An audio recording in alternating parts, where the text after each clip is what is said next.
파스칼 보니파스는 지정학, 지금 세계에 무슨 일이 벌어지고 있는가에서 지금 세계는 기후변화가 나타나고 있고, 지금 세계는 문명의 충돌이 일어나고 있고, 지금 세계는 더 높은 곳, 그러니까 이제 대기권 위는 국가의 주권이 미치지 못하기 때문에 거기서는 뭐 얼마든지 자유롭게 할 수가 있습니다. 그래서 대기권 위, 우주를 점령하기 위한 시도들이 일어나고 있고, 지금 세계는 목숨을 건 이주가 시작되었다 말합니다.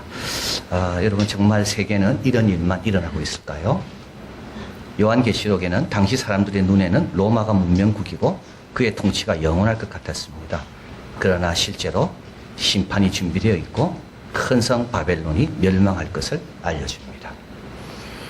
요한계시록에 또 보면 사람들의 눈에는 성도의 기도와 예배가 그냥 외치는 고백으로 보이지만 우리 천사의 손에 있는 금대접에 그 기도들이 다 담겨서 하나님께로 올라가고 있습니다. 장막을 거두어 보게 하는 것, 실제를 보게 하는 것, 그래서 보이지 않는 것에 속지 않고 보이지 않는 영원한 것을 바라보게 하는 것, 그래서요 소망을 품고 하나님 뜻대로 충성하도록 하는 것, 그게 바로 말씀입니다. 말씀을 통하지 않고는 보이지 않습니다. 말씀이 장막을 거두게 하는 겁니다. 오늘 본문은 영적 전투에 대해서 말합니다. 창조 때부터 주님 오실 때까지 이 세상에서 벌어지고 있는 영적인 싸움입니다. 눈에 안 보입니다. 그러나 성경을 통해 장막이 거치니까 싸움이 지금 계속 벌어지고 있는 겁니다. 12절에 보니까 우리의 씨름은 혈과 육에 대한 것이 아니요 정사와 권세와 이 어두움의 세상 주관자들과 하늘에 있는 악의 영들에 대함이라. 우리의 싸움은 실제로 눈에는 혈과 육에 대한 싸움은 보이는 것 같지만 그 싸움은 아무것도 아닙니다. 혈과 육은 아주 일시적인 거죠. 아주 상대적인 겁니다. 예, 아주 약합니다. 호흡만 없어지면 다 끝나는 게 혈과 육입니다. 그런데 혈과 육에 대한 것보다 그 뒤에 뭐가 있습니다. 정사, 권사, 권세, 세상의 어두움의 주관자들, 하늘에 있는 악한 영들. 이거 영적 존재들을 말하고요. 우리 개인, 사회, 문화, 정치, 경제에 영향력을 행사하고 있습니다. 그래서 하나님을 대적하게 하고 신앙생활을 어렵게 합니다. 이것이 보이지 않지만 뒤에서 다 있다는 겁니다. 바벨론은요, 바벨론 왕 느부갓네살이 통치한 게 아닙니다. 그 느부갓네살 뒤에는 뭡니까? 이런 나쁜 천사들이 다 있는 겁니다. 그래서 느부갓네살은요, 참 이상하죠. 왕에게 잘해라 이 말만 해도 됩니다. 그런데요, 신상을 세웁니다. 그리고 그 신상에 절하지 않는 자는 내가 다 죽이겠다고 이야기합니다. 그 왜 그럴까요? 그 나라만 잘 다스리면 되는데 꼭 이상한 것들, 인간의 양심과 마음에 힘들게 하는 것들, 바로 이런 뒤에 정사, 권세, 어두움의 세상 주관자들, 하늘에 있는 악한 영들이 인간 제도 뒤에서 계속 인간에게 영향을 미치기 때문에 그런 겁니다. 이런 걸 가리켜서 인간 제도 배후에 있는 영적인 중재자들이라고 이야기합니다. 이 뒤에 누가 있습니다? 그 뒤에 있는 것이 바로 마귀입니다. 하나님을 대적하는 원수들의 우두머리. 마귀, 신약에는 주로 마귀, 구약에는 사탄, 동일한 인물입니다.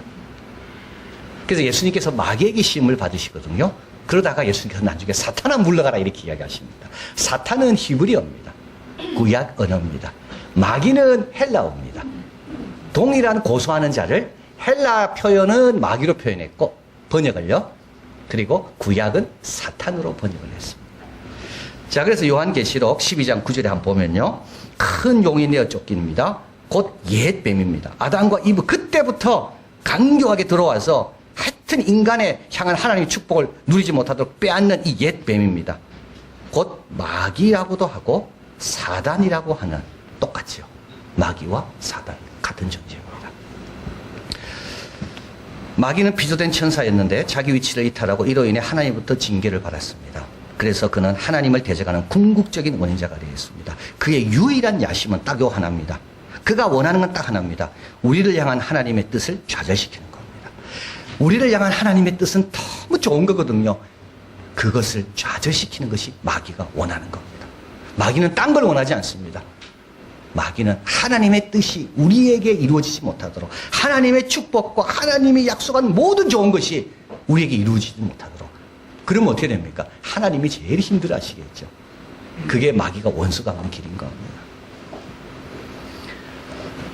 우리가 계속 어둠 가운데 남아있게 하는 것이 마귀입니다. 근데 오늘 본문에 보면 마귀의 계계를 대적하라 되어 있습니다. 마귀는 어떻게 하는가 하면 마귀가 쓰는 방법이 이게 괴계입니다. 우리를 위하는 척 합니다. 그러나 우리를 불행하게 합니다. 마귀가요, 누구보다 우리를 위한 것 같아요. 아담과 이브를 누구보다 위한 것 같아요. 근데요, 에덴 동산에서 쫓겨나게 한 겁니다. 거짓의 압입니다. 여러분, 대부분 죄는 속아서 짓습니다. 어디에 속는가 하면 죄 지어도 괜찮겠지, 죄 지으면 기분 좋겠지, 죄 지으면 편하게 하겠지, 이걸 다 속아서 죄 짓습니다. 마귀는 거짓의 압입니다. 마귀는요, 또 아주 뛰어난 아부꾼입니다. 그래서 우리를 굉장히 치켜 세웁니다. 치켜 세우지면 어떻게 됩니까? 판단력이 흐려집니다. 여러분, 누가 주위에서 아부할 때 정말 조심해야 됩니다. 누가 주위에서 칭찬할 때 정말 조심해야 됩니다. 판단력이 흐려집니다. 자기 위치를 잘 모릅니다. 그리고 이게 마귀의 계계입니다. 마귀는 인간을 얼마나 높이 세우는지 인간하고 딱 맞죠. 누가 높아지면 인간은 좋아하거든요. 근데요, 사실은 모르는 겁니다. 뭘요? 지금 마귀의 괴계에 넘어가고 있는 겁니다.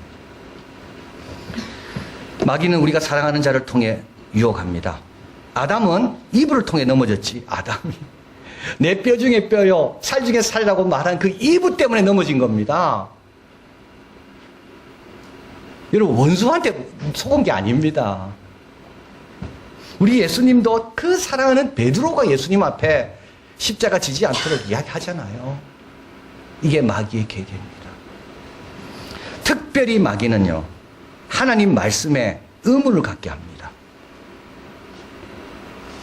왜냐하면 우리의 힘의 근원이 말씀에 있다는 걸 알기 때문에 그렇습니다. 또 한 가지는요, 마귀의 정체는요, 이건 계시로 알 수 있는 겁니다. 말씀을 통해서만 드러나거든요. 그래서 우리가 말씀을 덮어두면 우리는 여전히 마귀에 대해서 모릅니다.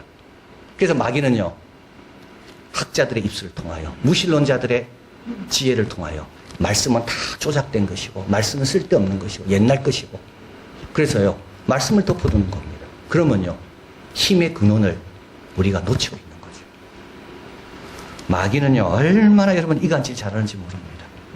하나님과 우리를 이간질시킵니다. 아름다운 교회 공동체를 이간질시킵니다. 하나님에 대한 잘못된 사상들을 자꾸 주입합니다. 성경에는 그런 하나님이 아닙니다. 성경의 하나님은 사랑의 하나님, 독생자를 주기까지 우리를 책임지는 하나님인데, 마귀는 절대 그런 하나님에 대해서는 이야기 안 합니다. 우리에게 짐을 지는 하나님, 이런 세상이 있는데도 아무 일도 안 하는 하나님. 그래서요, 하나님과 우리 관계를 이간질시키는 게 마귀의 계기입니다. 자, 그러면 이 마귀에 대해서 우리의 반응은, 우리의 대응은 어때야 됩니까? 이게 잘못된 것이 두 가지가 있습니다. 하나는요, 현대인이 저지르는 실수입니다. 이거는 마귀에 대해 무관심하거나 모른 척 하는 거죠. 지금도 마귀는 실제로 불순종하는 자들 가운데 역사하고 있는데도 불구하고, 우리 예수님은 이렇게 말씀하셨습니다. 자, 이제 주인이 알곡을 뿌립니다. 그 다음에는 마귀가 와서 가라지를 뿌립니다. 이게 예수님의 비유입니다. 비유가 아주 중요합니다. 왜 중요하냐면, 모든 비유는요, 실제 일어나는 것 갖고 예수님이 설명한 겁니다. 여러분, 오늘 은혜 받았습니까? 그 다음에는요, 거기에 누가 가라지를 뿌릴까요? 마귀가 뿌리는 겁니다. 항상 진리는 먼저 옵니다. 그 다음에는요, 그 진리의 열매를 못 맺도록 그 다음에 마귀가 찾아오는 겁니다. 예수님이 이 비유에 나옵니다. 예수님은 사탄을 대적하기 위해 오셨거든요. 여러분, 실제합니다. 그렇다고 두 번째 잘못입니다.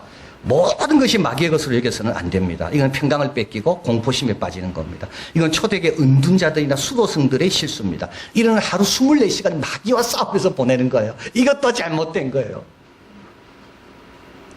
여러분, 함부로 뭐 감기 오고 뭐 아프고 이럴 때 이거는 마귀가 그런 말 함부로 하면 안 됩니다.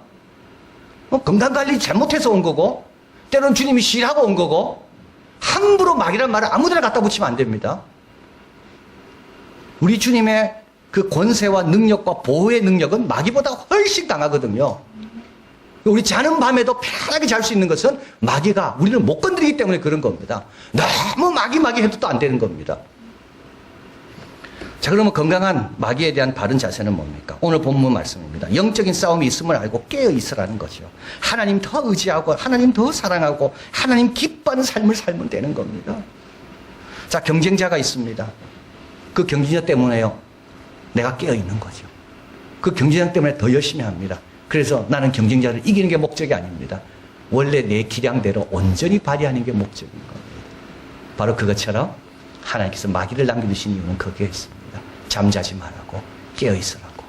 깨어서 뭐 하라고요? 하나님 사랑하고 말씀 연구하고 이웃 사랑하고, 그래서요 하나님의 온전한 그 분량만큼 성장하라고.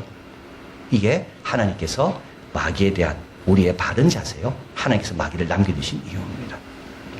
자, 오늘 본문에 주 안에서와 그의 힘의 능력으로 우리 힘으로 안 된다고 말하죠. 이런 마귀의 계계, 이런 정사와 권세와 공중의 권세 잡은 자와 싸우기 위해서는 우리 힘으로 안 됩니다. 그의 힘으로 강해지라. 11절 하나님의 전신갑주.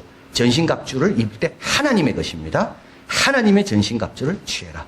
전신갑주가 제공하는 것은 장식이나 화려함이 아닙니다. 완전한 보호며 승리입니다.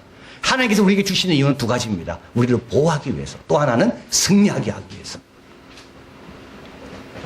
하나님의 전신갑주를 우리에게 주시는 이유는 우리를 보호하기 위해서, 또 한 가지 우리를 승리하게 하기 위해서. 악한 날에 너희가 능히 대적하고, 요 악한 날은 요즘이 아닙니다. 요 악한 날은 마지막 때 제일 힘든 이제 심판에 임박했을 때 그때를 뜻하는 겁니다. 그런데도 이 하나님의 전신갑주를 입으면 그날에도 능히 대적하고 우리는 서게 된다. 그래서 하나님의 전신갑주를 받아라는 뜻입니다. 하나님의 전신갑주는 처음에 진리입니다. 서서 진리로 너희 허리띠를 띠고. 이 선다는 말이 참 중요합니다. 여러분, 싸우려면요 버티고 있어야 싸우지요. 도망치면 못 싸웁니다. 그 자리에 견고하게 버티고 있는 게 뭡니까? 그래야지 싸워보는 겁니다. 싸워봐야지 하나님이 주신 전신갑주가 뭔지를 아는 겁니다. 그런데 내가 겁이 나서 막 도망쳐버려요. 그러면 이미 끝난 겁니다. 그래서 여기서 제일 먼저 나오는 게 뭐라고요? 경고하라는 겁니다. 근데 경고하려면 진리를 알아야 경고합니다. 진리는 뭐냐면 하나님과 하나님의 뜻에 대한 바른 지식입니다. 하나님이 어떤 분인지를 알면요 도망칠 이유가 없는 거예요. 하나님의 뜻을 알면 어떻게 됩니까? 그냥 평안하게 그 자리에 있는 겁니다. 우리 예수님께서 마귀에게 시험을 받습니다. 마귀가 이렇게 말하죠. 네가 하나님의 아들이면 왜 그렇게 배가 고프냐? 돌로 떡이 되게 해라. 예수님 떡 만들려고 가지 않습니다. 예수님 하나님 뜻을 알았거든요. 뭔데요? 사람이 떡으로만 살 것이 아니라 하나님의 말씀으로. 예수님 예루살렘 성령 꼭대기에 데려갑니다. 그리고 이렇게 말합니다. 뛰어내리라고요. 그래서 네가 하나님의 아들임을 좀 보여보라고. 하나님 받을 거 아니냐고. 이때 예수님 그 자리에서 뛰어내리지 않습니다. 그 자리에서 물러서거나 다른 데로 가지 않습니다. 이게 바로 십자가를 미리 보여주는 겁니다. 십자가에 달릴 때 얼마나 조롱했습니까? 네 자신부터 구원해보라고. 예수님은요 그 자리에 그냥 있습니다. 왜냐하면 하나님이 어떤 분인지를 알고 하나님의 뜻이 뭔지를 알았기 때문에. 자, 이게 진리로 허리띠를 띠는 이게 시작입니다. 그래서 허리띠를 딱 띠면 어떻게 됩니까? 견고하게 딱 서고 자유롭습니다. 그러면 어떻게 되죠? 이제 대결이 준비가 되는 겁니다. 두 번째는 의의 흉배를 붙이는 겁니다. 이 흉배라는 것은 가슴, 폐, 심장을 보호하는 도구입니다. 호심경이라고도 이야기합니다. 심장을 보호하는 쇠로 만든 겁니다. 여기서 이제 의의 흉배라고 부르는데 이거는 의롭다함을 얻는 칭의가 아니라 이거는 윤리적이고 도덕적인 삶을 뜻합니다. 절제하고 거룩한 겁니다. 근데 여러분, 이 의의 흉배를 붙이고 살면 얼마나 불편하겠습니까? 여러분, 의로운 삶은 불편합니다. 내 마음대로 사는 것은 편하지만 주님께서 원하시는 거룩한 삶을 살면 불편합니다. 그런데 불편에 비해서 얻고 누리는 것은 훨씬 많습니다. 내 심장이 보호받는다니까요. 의인의 강구는 역사하는 힘이 많다니까요. 아버지 집에 그릇이 아무리 많아도 주님은 깨끗한 그릇만 사용하시거든요. 여러분, 이거는요, 이 불편은 충분히 감수할 만한 불편입니다. 이 정도 혜택이 있다면 나는 평생 내가 의의 흉배를 붙이고 살리라. 창세기 6장에 보면 여호와께서 사람의 죄악이 세상의 관영함과 그 마음의 생각이 모든 계획이 항상 악함을 보셨습니다.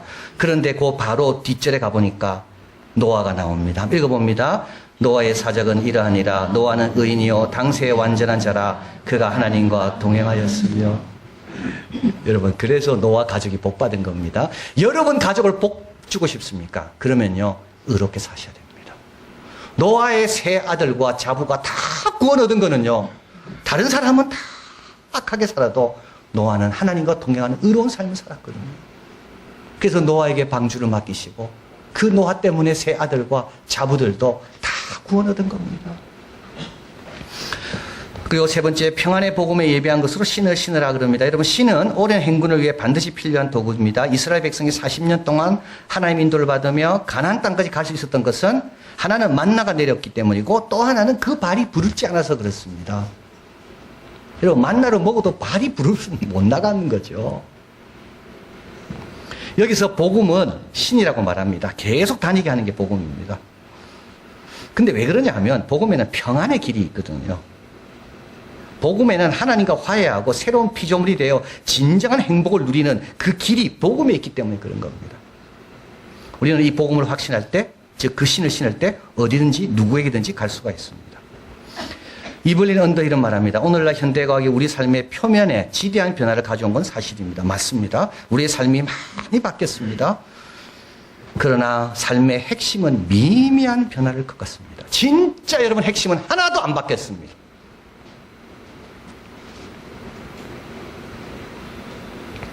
하나님과 영혼의 관계, 인간에 맺는 가족 관계, 실질적인 차이는 하나도 못 만듭니다. 우리가 부자가 됐다고 아버지하고 자녀 관계가 좋아집니까? 아닙니다. 우리 아이들이 대학 갔다고 갑자기 부모에게 순종하고 더 착한 사람이 됩니까? 절대 아닙니다. 문명의 혜택을 다 누리지만 핵심적인 것에서는 하나도 변한 게 없습니다. 여전히 외롭고, 여전히 방황하고, 여전히 불안하고, 여전히 자기만 알고, 실질적인 차이를 생긴 거는 하나도 없습니다. 회개해야 되고 복음을 받아들여야 됩니다. 그래서 이 복음만이 하나님과 우리 서로에 대한 화평의 소식이라는 걸 알 때 우리는 이 복음의 신을 신고 로마도 가는 거고 고린도도 가는 겁니다. 자, 그리고 모든 것 위에 믿음의 방패를 가지라고 말합니다. 이 방패는 작은 방패가 아닙니다. 아주 큰 겁니다. 온몸을 보호하는 큰 방패인데 로마 당시에는 방패는 철로 만들 수가 없습니다. 여러분, 무거워서 어떻게 들겠습니까? 그러니까 방패는 나무로 만들고 그 위에 가죽으로 씌었습니다. 근데 이 방패가 제일 취약한 게 있습니다. 이게 불화살입니다. 왜냐하면 그 가죽을 뚫고 들어와서 나무를 태우거든요. 방패가 소용이 없는 겁니다. 그런데 이 믿음은 이 모든 불화살도 다 막아낸다고 이야기합니다. 그런데 여기서 중요한 것은 내 위치가 중요한 거죠. 방패 뒤에 있어야 안전한 겁니다. 믿음 뒤에 있어야 안전한 겁니다. 내가 먼저 받으면 절대 안 됩니다. 항상 믿음 뒤에. 갑자기 저기 쏜 화살이 올 때 갑자기 미움이 꽉 찰 때가 있습니다. 갑자기 억울한 일이 꽉 찰 때가 있습니다. 갑자기 불안이 꽉 찰 때가 있습니다. 이게 바로 저기 쏜 불화살입니다. 그래서 나를 다 태워버리는 거죠. 그런데 여러분, 걱정 안 하셔도 됩니다. 위치만 바꿔놓으면 됩니다. 믿음이 앞에 나오고 그 뒤에 연약한 내가 있으면 믿음으로 다 꺼뜨리는 겁니다. 요한 크리소스토무스는 말했습니다. 믿음에 모든 것이 양보해야 된다. 이게 주님보다 앞서지 않는 겁니다. 믿음에 다 양보하십시오. 그리고 그 방패 뒤에 숨으면 안전한 겁니다. 믿음을 점검하고 위치를 점검하면 되는 겁니다. 자, 그리고 구원의 투구를, 그리고 성령의 검 말씀을 가지라 이야기합니다. 이게 참 순서가 중요합니다. 구원의 투구가 먼저고 그 다음에 성령의 검이 마지막입니다. 왜 순서가 중요하겠습니까? 여러분, 성령의 검을 먼저 받으면요, 구원의 투구를 받을 손이 없습니다. 그래서 먼저 구원의 투구를 써야 됩니다. 먼저 구원의 확신을 가져야 됩니다. 그리고 난 다음에는요, 그 확신을 가지고 성령의 검으로 앞으로 나아가는 거죠. 그래서 이 구원의 투구라는 것은 우리 하나님은 어떤 경우에서도 구원하실 수 있다는 그 확신을 뜻하고요. 성령의 검이라는 것은 유일한 공격력 무기입니다. 앞으로 나아가게 하는 겁니다. 말씀이 있으면 앞으로 나아갑니다. 주의 말씀은 내 발의 등이요 내 길의 빛입니다. 그리고 주의 말씀은 현실을 빚습니다. 아무것도 없어도 빛이 있으라 하니까 빛이 생긴 거거든요. 자, 요게 이제 하나님의 전신갑주입니다. 성경에서 제일 유명한 싸움이 있습니다. 그것은 엘라 골짜기에서 다윗과 골리앗이 싸운 싸움입니다. 제일 유명한 싸움입니다. 다윗과 골리앗. 상대가 안 되죠. 다윗과 골리앗. 사무엘상 17장에 있는데요. 17장에 보면 38절에 이에 사울이 이제 골리앗에 나가는 다윗에게 자기 군복을 벗어 입힙니다. 노투구를 그 머리에 씌웁니다. 그리고 그에게 갑옷을 입힙니다. 사울이 줄 수 있는 최고의 것을 준 겁니다. 이 싸움에서 이겨야 그 나라가 안전하기 때문에 다윗에게 줄 수 있는 최고의 것을 줍니다. 다윗이 칼을 군복 위에 차고는 그런데 익숙하지 못함으로 시험적으로 걸어보다가 사울에게 고합니다. 이것을 입고 가지 못하겠나이다. 곧 벗습니다. 그리고요, 손에 막대기와 물맷돌을 가지고 나아갑니다. 골리앗이 비웃죠. 네가 나를 개로 알고 막대기를 가져왔느냐. 그런데요, 한 방에 넘어집니다. 여러분, 이 세상에서 사울이 준 것 갖고는 못 이깁니다. 아무리 나를 위해서 준다 할지라도 그것 갖고는 못 이깁니다. 그러나 기억하십시오. 사람이 다 비웃을지 모릅니다. 그것 가지고는 안 된다고. 의 가지고는 안 되고 하나님에 대한 믿음 갖고는 절대 안 된다고. 그러나 그게 속으면 안 되는 겁니다. 다윗은 평소 익숙한 걸 들고 나간 겁니다. 그래서요, 큰 승리를 얻은 겁니다. 다윗이 이긴 게 아니라 그 물맷돌이 골리앗을 넘어뜨린 거죠.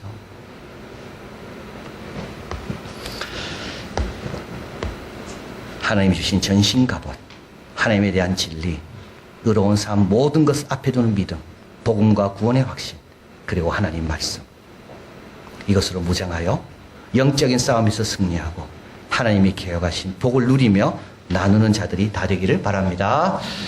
사랑하는 하나님, 감사합니다. 아무 염려할 것이 없습니다. 말씀 붙들면 되고, 그죠? 내 위치 잘 정하면 되고, 그리고 오늘도 우리 선하신 하나님, 사랑의 하나님, 그 하나님의 뜻만 잘 알면 되고, 그리고 좀 절제하고 하고 싶은 것 좀 하지 말고 의롭게 살기 위하여, 거룩하게 살기 위하여 자신을 좀 참으면 되고, 하나님, 사울왕이 가졌던 그런 갑옷으로 무장하려 하지 않게 하시고 말씀으로, 믿음으로, 성령으로, 의로, 진리로 무장해서 주님이 원하시는 그 싸움에서 승리하고 나아가 주님이 원하시는 그 풍성한 복과 은혜들을 누리고 나누는 우리들이 다 되게 하여 주시옵소서.